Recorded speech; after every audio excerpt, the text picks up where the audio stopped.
Hi guys, it's Janet Wakeland with RemarkablyCreated.com. In today's One Take Wonder video, we are going to make this sweet, quick and easy gift card holder together. What we're going to be working with are the pop-up party framelits. So you've got our thinlits. I always interchange thinlits and framelits. At some time I'm going to sit down and look up the definition of both. So one of them is Happy Birthday with the candles, and then the other one is Hip Hip Hooray. You'll notice that they have these little points on them. These are actually designed to be pop-up cards on the inside of your card, but we're going to be using them as embellishments on the outside of the card, and you'll see where you'll need to make little snips. So we're going to be working with the Party Pop-Up Thinlits. I'll set those aside because we're going to need them. And then we're going to work with the gift card envelope trims and thinlits. This is an amazing little thinlit to have in your collection. It easily cuts and scores, so you've got your score lines on it. The perfect size envelope to hold a gift card. And you can easily tuck this into a card. You can glue it onto the front of a card. You can add it as a package tie on the outside. You can even just put a little string in it and hang it on your Christmas tree. Lots of different ways to present this little gift card holder. So it's amazing to work with. And in addition to the thinlit that cuts and scores, you're going to have some banner pieces, some tag pieces, and some little pieces for making notches so that you could tie little strings if you needed to. So let's set those pieces aside. And then the other thing that I'm working with is our party paper pack, which is 12 by 12 with lots of beautiful, fun designs. So in my next video, I will make sure to show you all of the papers for that as we use these papers and same elements to put together a project life page. But let's work on this card for right now. So we've got our score marks. I've got our bone folder. I just want to give them a nice, neat score.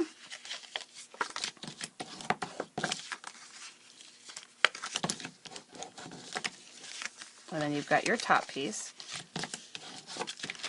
And you can tuck your envelope in, or you can tuck your envelope out. It's just an aesthetic thing, whatever is pleasing to you, whatever you like the looks of. And I'm going to work with our fast fuse whenever I'm working with something that's going to be man-handled a little bit. I do like to work with our fast fuse. The little tip with fast fuse is that check. Works really good if you've had a rough day. Then you can really check great. So we've got this little piece here. I have a piece of our designer series paper that is cut 2 inches wide. Whenever I'm working with 12 by 12 paper, I always try to cut in even increments so I don't end up with a lot of scraps from that. And all you're going to simply do is lay that on the center, lengthwise on your card. I want it to go around lengthwise, Janet. And we're just going to go ahead and bend it around. Use your bone folder to crease. Bend it around, and it is cut long enough to overlap, to crease. And then I'm not going to put any adhesive on the envelope because I want this to be a belly band that slides right off. And so I'm going to put a little adhesive on the paper. Rub it down like that. And so now I have this belly band that's going to slide right off of my gift card holder. And it's a little snug because I want it to be that way, because I really want it to hold that gift card in there. I don't want it falling out. So you've got that. Plus, you know, gift cards sometimes don't have all of the pizzazz and the wow of a package that you get to rip open, pretty bows and tissues and all of that. So I find when I make my gift card holders a little snug, they have to work just a little bit to get it out, kind of mimicking a present. Not quite, but kind of. So I like to make them a little tight and secure. Then we're going to go ahead, and I have punched a circle out with it. And then your tip with these thinlits. Put our gift card aside, and I'll show you the sandwich that I worked with. I have our magnetic platform. I have our precision plate. And a little public service announcement, you do want to be careful. It is easy to pinch your fingers, and that isn't just a silly warning. Trust me, I have pinched my fingers, so you want to be careful. You're going to lay your cardstock down, and then you're going to lay your thinlit on top of your cardstock, and then you're going to lay a plate over top, and you're going to run it through your Big Shot 2 or 3 times.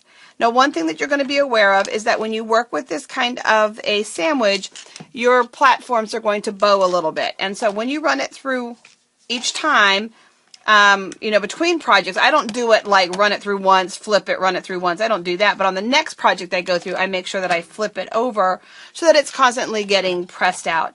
And one of the things that you may want to do is have a second set of acrylic plates on hand for projects that you want to work with without all of the magnetic platforms and everything, that are just nice and flat and fresh for you. So, little tip for you with that magnetic platform.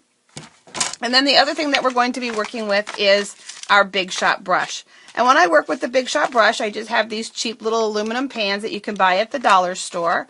And I put the foam pad down inside, and that way all those little pieces that are falling aren't falling all over my workplace. My workplace gets messy enough, and so I just use this little aluminum pan.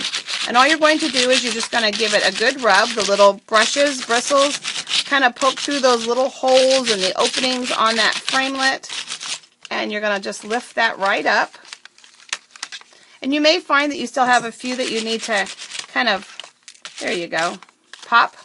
So now as you can see, let's set that aside. And the brush comes as the brush. It's got a nice comfortable handle, and it does have this nice foam mat that you can work on. So those are some great tips for you. So now this one here, you can see that we have a connection over here, because again, it's designed to pop up on the inside of a card. But I'm wanting to use it as an element on my gift card holder. So what I'm going to need to do is I'm going to just simply need to take my snips and come in here and just snip those little edges and leave it nice and clean. So now I've got this really fun element. The glue that I like to work with when I work with these really fine pieces is our fine tip glue pen. And then you would just use your fine tip glue pen to adhere to it. And then a nice fun final touch that you can do with this is working with the Wink of Stella. We can take our gold Wink of Stella. There we go. And we can add a little bit of gold to the flames, make them kind of look more like candles by adding that little bit of gold up there to the flame. And let's just go ahead. And once you get the barrel filled, you don't need to squeeze it ever again. When Wink of Stella arrives, it will have a little black piece right here. You'll need to unscrew that, remove that black piece, put it back together.